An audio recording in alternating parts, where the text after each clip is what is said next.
Hi hello friends. என் பசங்க எல்லாரும் வீட்டில் இருக்கும்போது ஒரு படத்துக்கு போகலான்னும் போது டூரிஸ்ட் ஃபேமிலிக்கு படத்துக்கு போகலான்ட்டு போனாங்க. சொல்லவே முடியலைங்க. அந்த இடத்துல சசிகுமார் வந்து ஒரு ஹெல்ப் கேட்குற டைமில் காலை போய் அந்த போலீஸ்கார் காலை பிடிக்கும் போது அந்த இடத்துல அவங்க பையன் சொல்லுவான், அப்பா வேண்டான்னும் போது, டேய் அமைதியாக இருங்கடான்னும் போது, நீங்கள் எதை வேணால் பேசுங்க, ஆனால் நீங்கள் காலில் மட்டும் விழாதுங்கன்னு சொல்கிற சீனும், இன்னொன்று வந்து பார்த்தா வீட்டுக்குள்ளே பிரச்சனை, அப்பாவும் பெரிய பையனுக்கும் சண்டை நடக்கிற டைமில் வந்து எப்படி ஒரு இந்த காலகட்டத்தில் அப்பா அம்மாவுக்கு வந்து மரியாதை கொடுக்கணும், எதிர்த்து பேச முடியாத அந்த பையன் ரோல் வந்து வேற லெவலுங்க. ஆனால் சசிகுமார் வந்து நான் வந்து அப்பா இல்லாதே வளர்ந்துட்டேன் 3 வயசுலேருந்து. அதால் அந்த அப்பாவுக்கு எப்படி ஒரு அன்பை கொடுக்கணும், பசங்க கிட்டேருந்து எப்படி மரியாதையை எடுக்கணுன்றதெல்லாம் வந்து வேற லெவலில் இருந்துச்சுங்க.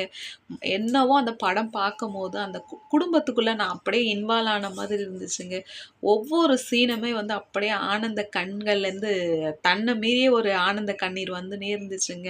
அதுவும் என் பையன் வேற பக்கத்தில் 6 வயசு பையன் வேற என் பக்கத்தில் உட்காந்து பார்க்கும்போது என் கையை வேற இறுக்கமாக பிடிச்சி அவருமா சாரிம்மா உன்னை நான் ஏதாவது பேசின மாதிரி அந்த மாதிரி பசங்களோட மனசை டச் பண்ணுற மாதிரி ஒரு படம்லாம் வந்துச்சுன்னு வச்சுங்க, வேற லெவலுங்க.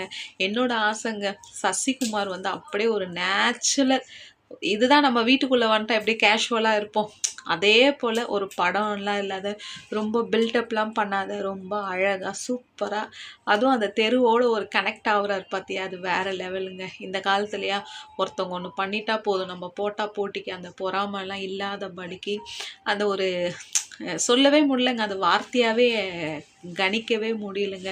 நான் ரொம்ப ஹாப்பியாக ஃபீல் ஆனேன். நீங்கள் உங்கள் குடும்பத்தோடு உங்கள் பசங்களோடு இந்த படம் போய் பாருங்கள். அவ்வளோ பியூட்டிஃபுல்லாக இருக்குங்க. உங்களுக்கு இந்த வீடியோ பிடிச்சிருந்தா லைக் பண்ணி கமெண்ட் பண்ணுங்கள்.